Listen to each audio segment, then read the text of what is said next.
चौकड़ी में कैसे फंस गए।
महाराज पितामह भीष्म ने कही, धर्मराज जब दुर्योधन के चक्कर में क्यों तुम फंस गए हो?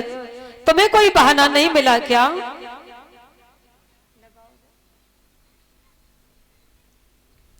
तुमको कोई बहाना नहीं मिला? महाराज धर्मराज ने कहा कि क्या करे पितामह, अब जो हुआ वो तो होगा। तुम्हें पता नहीं या दुर्योधन ने कपट के जाल बिछा रखे हैं, चले जाओ। धर्मराज ने कहा पितामह हम चाहे हार जाए चाहे जीत जाए, लेकिन सभा से लज्जित होकर के वापस नहीं जा सकते। महाराज धर्मराज वहां से आगे बढ़े। दुर्योधन ने पहले ही कपट के जाल बिछा के रखे हैं। कपट के जाल जैसे ही देखे,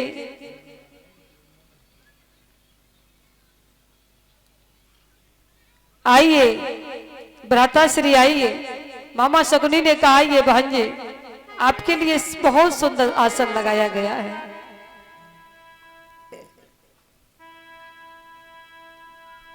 बहुत सुंदर आसन लगाया गया है। महाराज जुआ का खेल प्रारंभ हो गया। धर्मराज ने बार बार मना किया कि मैं जुआ नहीं खेलता हूं, लेकिन नहीं माने।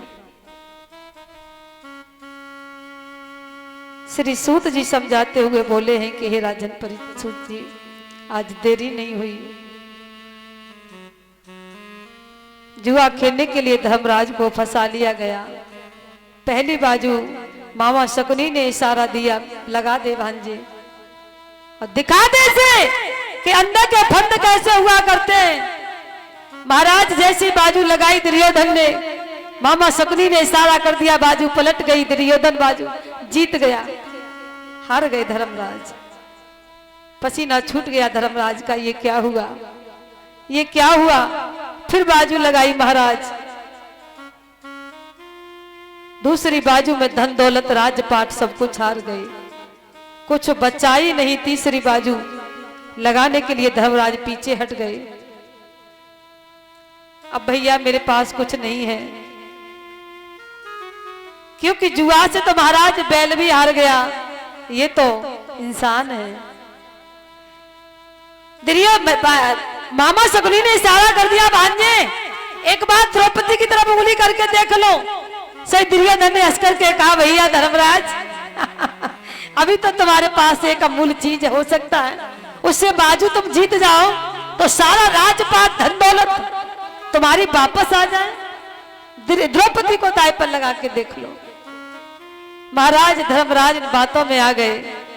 भीम खड़े हो भैया, द्रौपदी द्रौपदी की तरफ उंगली मत कर देना। धर्मराज ने कहा बैठ जाओ, ज्यादा मत बोलो, हमको प्यास लग रही है, पानी लेने के लिए चले जाओ। भीम पानी लेने के लिए पठा दिए, किसने? धर्मराज ने। और उधर महाराज द्रौपदी को दाई पर लगा दिया धर्मराज ने। मामा शकुनी ने ऐसी बाजी पलटा लगवाया कि एक क्षण में द्रौपदी को भी हार गए। आज देरी नहीं हुई कि द्रौपदी हार गए, और जब तक भीम भरन गए पानी,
जो हार गए, जब तक भीम भरन गए पानी, हार गए, जब तक भीम भरन गए।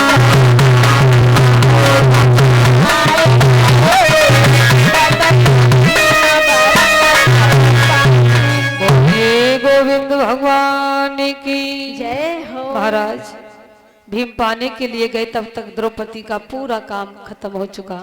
लौट करके आए, भैया पानी पियो। धर्मराज ने कहा प्यास नहीं, अभी तो कह रहे थे पानी लेके आओ।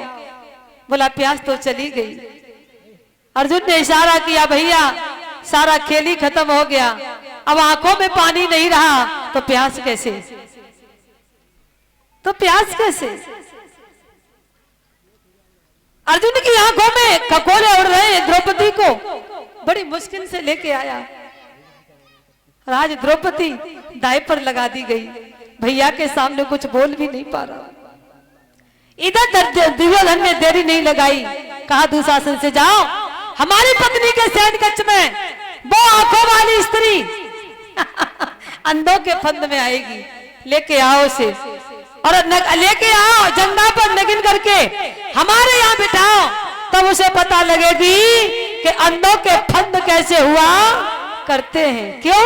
हमारी सभा में सभी अंधे हैं, पांडव हैं केवल आंखों वाले, और वो तो पांचों पति की पत्नी है। पति के सामने भला पत्नी की शर्म क्या?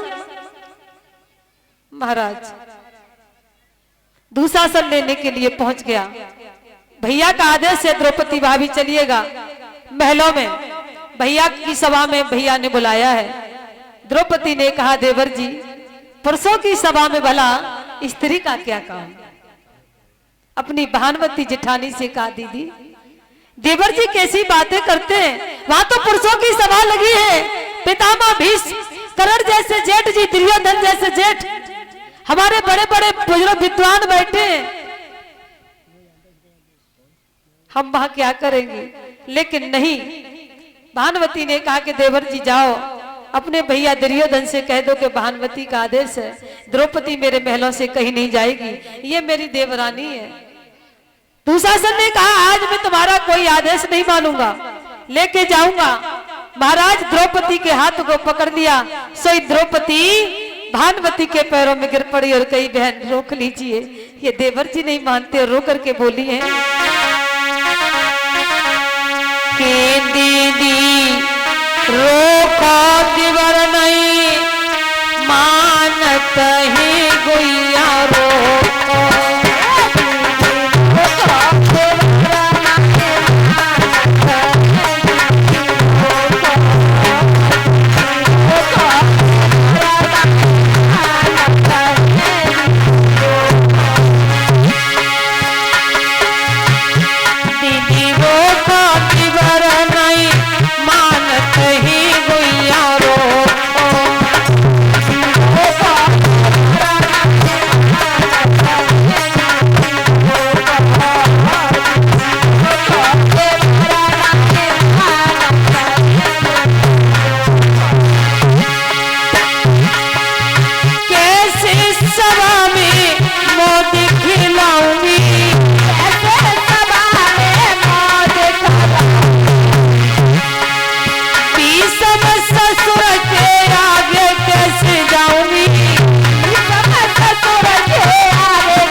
कीजिए, मुझे सभा में धोखा लग रहा है। बार बार भानुमति ने मना किया लेकिन दुशासन नहीं माना। द्रौपदी के केशों को पकड़कर, हाथ को पकड़कर बीच सभा में लेके आ गया जहां पुरुषों की सभा लगी है। महाराज द्रौपदी को खड़ा कर दिया। द्रौपदी की आंसुओं की धार थोड़ी से नीचे तक बहने लगी। यहां सारे पुरुष दिखाई दे रहे, कोई एक अबला हूं खाली, कोई और दिखाई नहीं दे रहा है। मन में विचार आया, चलो कोई बात नहीं, मेरे पांचों पति मौजूद है, तब तक मुझ पर कोई चोट नहीं आएगी।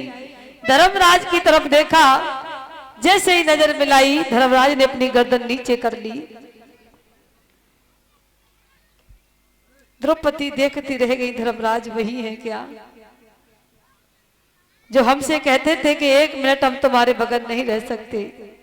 भीम की तरफ देखा, भीम ने अपनी गर्दन को नीचे झुका लिया। तब अर्जुन की तरफ देख करके द्रौपदी कौड़ा भरी आवाज से रोई, अर्जुन याद करो उस दिन को जिस दिन तुम अपने मुझे विवाह करके मछली में निशाना लगा के अपनी दुल्हन बना के लाए।